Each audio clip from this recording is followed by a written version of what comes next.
tous, Dr Yabré, chers panélistes, confrères, consoeurs ici. C'est toujours un plaisir de participer à ce genre de panel parce que la thématique est hautement importante, surtout dans le contexte africain actuel. Avec, je pense, plus de 1000 événements sanitaires par an et une moyenne de 150 d'importance majeure, on peut dire que la région en général est considérée difficile d'accès dans son contexte global et général. Alors, je peux dire qu'on peut tirer des leçons de la Covid, de Ebola, de la fièvre Lassa, avec tous ces événements sanitaires. Il y a à penser que la meilleure préparation, la meilleure réponse à une situation d'urgence, à la distribution jusqu'au dernier kilomètre dans ces zones difficiles d'accès, quel que soit le contexte, c'est la préparation en elle-même. Il faudrait alors repenser et construire actuellement un modèle de résilience pour les systèmes de santé en lui-même. Tirer parti ou tirer les leçons des événements qui se sont produits. Durant la Covid, on a vu que la majeure partie des pays africains étaient laissés pour compte. On n'a pas été très vocal sur le marché africain parce que c'était le premier servi, sur le marché mondial de manière générale. C'était le premier arrivé, premier servi. On n'a ni eu cette vue d'ensemble du marché, ni eu ces données, accès à ces données qui auraient pu nous permettre de mieux planifier et aller jusqu'en amont de la chaîne, aller jusqu'au dernier kilomètre. Donc, tirer des leçons de la Covid-19, de la fièvre Ebola de 2015, de la nouvelle crise en Ouganda, nous permet vraiment d'avoir, après des revues intra-actions, savoir quels sont déjà les goulots d'étranglement principaux. On parle d'événements, de zones d'accès difficiles, mais la disponibilité actuelle du médicament est de 35%, de manière générale dans le système de santé. Le médicament n'est pas disponible, les produits de santé ne le sont moins. Et au niveau des soins de santé primaires, n'en parlons même pas. Dans des pays tels que la Mauritanie aujourd'hui ou le Bénin, au niveau des structures en fait, périphériques, la disponibilité est de 13%. Donc, si au niveau des soins de santé primaire, vous avez une disponibilité du produit pharmaceutique lui-même qui est de 13%, comment espérez-vous atteindre alors les zones difficiles? Il faudrait d'abord renforcer ce dernier cran-là, renforcer les soins de santé primaire, nous assurer que le produit est disponible et être bien préparé pour la crise à venir ou pour la zone difficile à servir. Aller vers ce sens-là. Ça, nous ne pouvons l'atteindre qu'en regardant les différents piliers qui existent. Que ce soit le système d'information sanitaire, tous les piliers en fait, du système de santé sont interconnectés. Depuis Alma Ata, le médicament est reconnu comme l'un des piliers fondamentaux sans lequel nous ne pouvons pas avancer. Mais qu'est le médicament sans système d'information? On parle en période de crise, on parle d'événements signes noirs. On dit que voilà, un événement signe noir est apparu, il est soudain subi et nous ne pouvons que le vivre. C'est une expérience, nous ne nous atteignons Dieu. Et on dit dans le médicament que voilà, quand on est face à un événement signe noir, il faut un effet Forrester. L'effet Forrester, c'est quand on ne contrôle plus la demande, on n'a plus de visibilité sur les données. Tout simplement parce que nos systèmes d'information actuels ne nous permettent même pas d'avoir une demande consolidée, de connaître nos besoins en situation normale, mais d'être encore plus vulnérable quand on est face à une crise. Donc, il y a cette catégorie d'investissement en fait. D'abord, comme je l'ai dit, tirer parti des leçons, connaître nos goulots d'étranglement, nos faiblesses, bâtir de systèmes. La majeure partie des pays aujourd'hui sont peut-être à leur 10e évaluation du système d'approvisionnement. On en a fait plus de 10. Et après chaque évaluation, on vient avec un plan. Mais où sont les investissements de ces plans? On est pratiquement à plus de 30 ans d'investissement dans le médicament essentiel. Et comme je vous le disais, toujours 35% de disponibilité dans le secteur public. Alors les produits innovants, n'en parlons même pas. Avec la Covid-19, on s'est rendu compte que certains dépendaient complètement de l'importation, mais plus de 70% des pays dans la région dépendent eux également d'importation. Ça veut dire que notre production locale n'est même pas existante. Donc l'une des catégories également, l'un des domaines d'investissement, c'est la production locale, l'innovation. Soyons innovants. Je viens justement d'entendre une intervention sur les drones. C'est très intéressant. Encore faudrait-il que le produit soit là. Disons que ce serait la prochaine étape. Mais investissons dans notre production locale, dans la recherche et le développement, dans nos systèmes d'information également, mais également dans les mécanismes institutionnalisés. Nous avons déjà des institutions qui existent.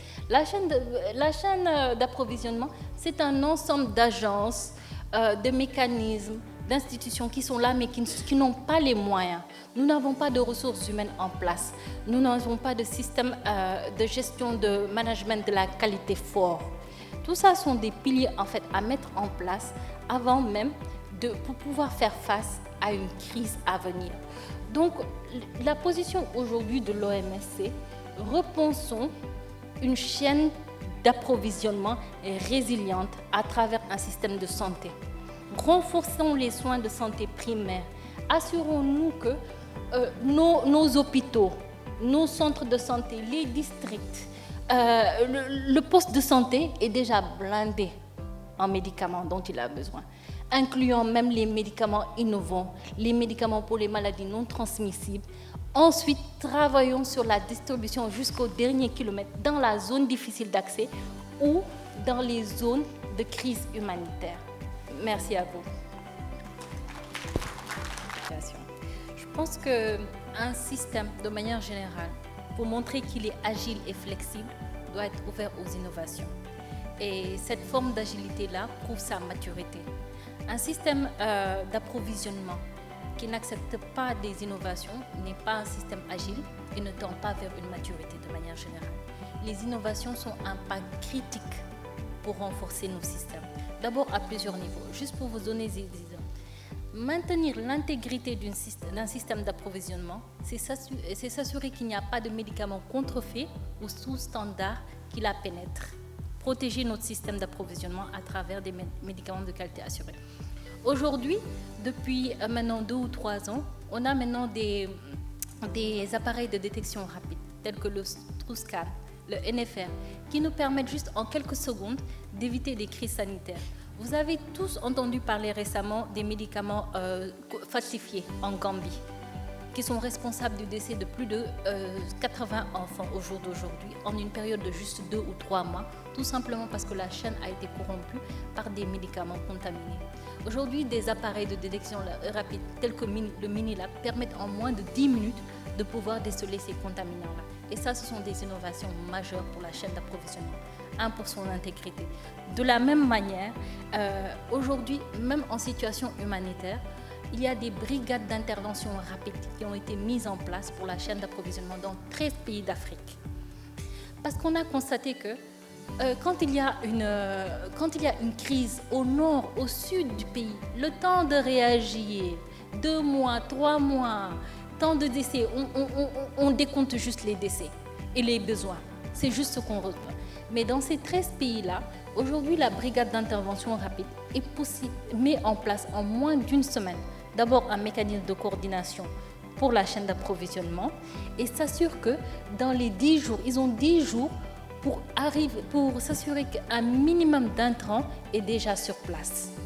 Je pense que c'est toujours une forme d'innovation que la chaîne d'approvisionnement va accepter. De la même manière, on progresse avec la production locale, avec les essais cliniques même qu'on reçoit sur le continent aujourd'hui, avec l'AVAREF même qui supervise ces essais cliniques. Tout ça sont des innovations majeures pour la chaîne d'approvisionnement. Un petit pas pour le continent, mais un grand pas de géant pour la chaîne d'approvisionnement, je dirais. Concernant la deuxième question relative actuellement aux maladies non transmissibles, surtout pour le cancer du col, je peux dire que cette année, ça a été l'année africaine en fait de la chaîne d'approvisionnement, où vraiment des projets et des interventions majeures ont été mises en place. J'en suis vraiment, peut-être c'est un peu de chauvinisme, excusez-moi, mon instinct un peu panafricaniste, parce que j'en suis vraiment très fière, très heureuse de voir ces projets-là mis en place. On a les mécanismes d'achat groupés. Ça a été discuté pendant très longtemps, mais cette année, ça a été une réalité concrétisée. On a les petits États insulaires, que sont les Comores, les Seychelles, Madagascar, Cap-Vert, et rejoints récemment par la Guinée-Bissau. Ils sont 8. Ils se sont regroupés et ont mis en place un mécanisme d'achat groupé pour tous ces pays-là, pour tous ces produits qui ont été une niche d'accès difficile. Et dans leur liste d'achat, qui fait 107 produits, il y a justement des médicaments anticancéreux, dont certains pour le cancer du col de l'utérus, et le vaccin HPV également a été inclus dans cette liste. Donc, il leur a fallu bien sûr plusieurs années pour pouvoir institutionnaliser ce mécanisme-là, mais en juin, ils ont lancé leur premier achat groupé.